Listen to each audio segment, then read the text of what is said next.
Oh, could I have a look at the invitation list before you go? I want to make sure we haven't missed anyone who's really loaded. I've been thinking about that too, Iris. We don't need just rich people.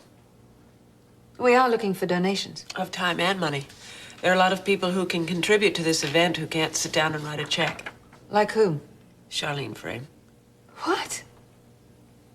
This isn't just a tax write-off for wealthy people, Iris. Having people involved like Sharlene Frame would say that. You want to put Sharlene Frame on the committee for the Snowflake Ball? I think she can offer a lot. Oh, yeah, she could hand out jellies as everybody walks in the door.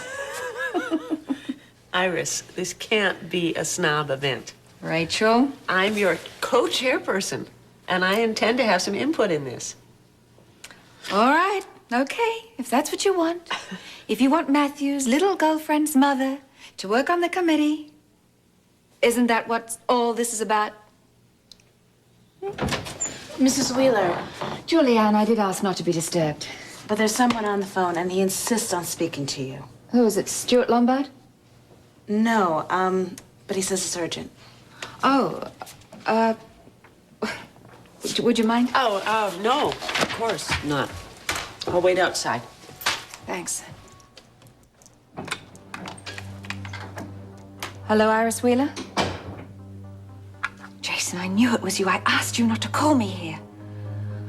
Look, I told you I would contact you as soon as I convinced Daddy about the contract.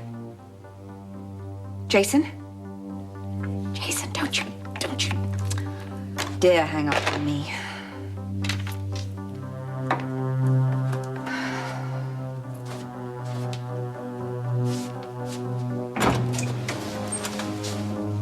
I saw you were off the phone. That seemed like a very short phone call for something that was so urgent. Yeah, well, I was anxious to resume our meeting. Oh, so am I. You know, I've thought about what you said. Yeah, I think we should put Sharlene Frame on the committee. When did you decide that? Just now. What do you want, Iris? Not a thing. Come on. Well, I know how concerned you are about Matthew, and I just want to help. How? By making a suggestion. What kind of suggestion? Well, I think you should show Matthew that you don't have anything against the Frames, and maybe help convince Daddy to award the construction of the spa to Josie's uncle. Jason Frame, are you out of your mind? I've never been saner. I loathe Jason. Look, if you were big enough to forgive him, I will never forgive Jason for what he's done to my family. well, appear to forgive him. I mean, surely well, Matthew would have to learn something about forgiveness. I mean, if you put the company back on its feet again, think how happy and proud Josie's family would be. And it was all because of you. Why are you pushing so hard on this? I just want to help you, Rachel. Mac would never agree to this. Look, you could change his mind, Rachel. We both know how influential you are with Daddy. I don't want to change his mind about Jason Frame. Don't you? Even if it helps get your son back? I know that you came to see Rachel last week. I figured you did. She was very upset by your visit. Well, I haven't been feeling too dandy myself, Mac. If you wanted to talk about Janice, I wish you had come to me. Why? You didn't kill her. Neither did Rachel.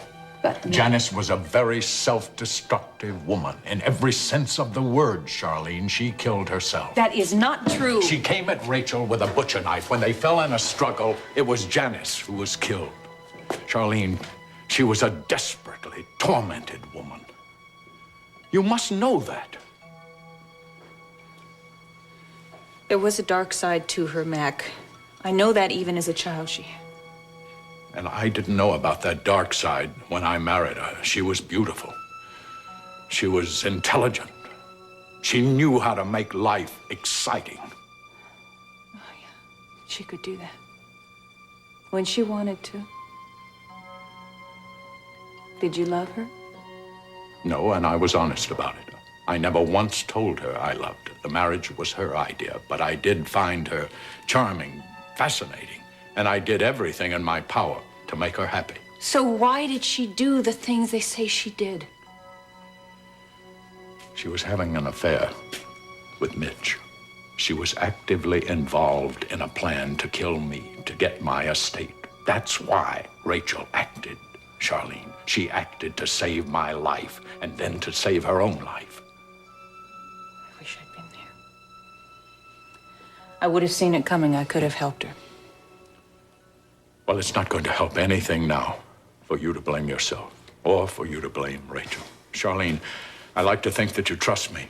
You know I do. I'm asking you to believe that Rachel deserves your trust, too. I'm asking you to help me end this animosity between the Coreys and the Frames. That is a pretty tall order, Mac. But we have to try. We've got to try for your sake, for Josie's sake, as well as for our sake, and for Matthew.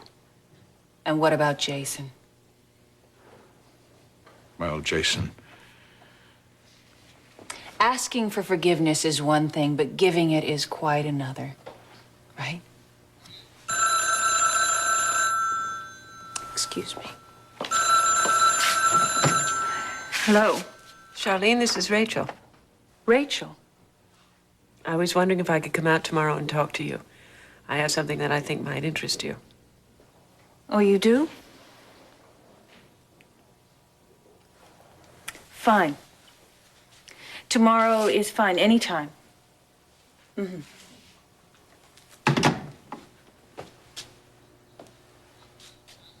I didn't plan that. I know. Thank you for agreeing to see her.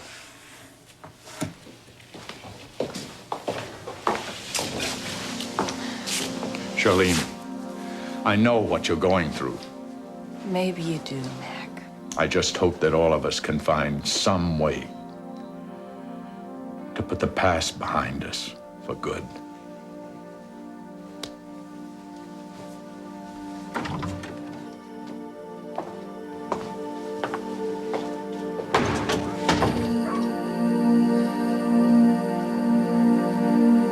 I really don't believe that this guy's late. Mike, just take it easy. Take it easy. He'll be here. Judges Mikey, are like that. Listen, I want to tell you what's going to happen today. There's going to be a judge come in here, and they're going to sit right over there, and we're going to do a lot of talking. And then they're going to take some magic papers and tap you on the shoulder, and then you're going to be our little boy forever and ever and ever and always, okay? Yeah, I just don't get it, though. I mean, here, we take all this time, we show up, and now we have to be patient Michael, I'm again? sorry. Court cases usually get backed up. Well, I don't really care, to tell you the truth. This just angers me. This is very important to us. I don't believe this. What? Michael Hudson has lost his cool. Maybe I should call the TV station and send a crew over. Good Guys are idea. not funny. You know, I don't care that this person wears a black robe. I am going to give him a piece of my mind. Sorry about the delay. I don't care about a delay. Where's the judge? I'm Carol Silverstein. Mr. Hudson? And I do apologize. I got a flat tire on the expressway. You're the judge. That's what it says on my paychecks. Shall we begin? Yeah, sure. This is my attorney, Zach Edwards. Mr. Edwards. Yes, and I'm Courtney Walker. I'm with the police department. How do you do? These are for you. Mm-hmm. This is my brother, John Hudson. Yes? Hi. This is my wife, Donna. How do you do? And this is our son.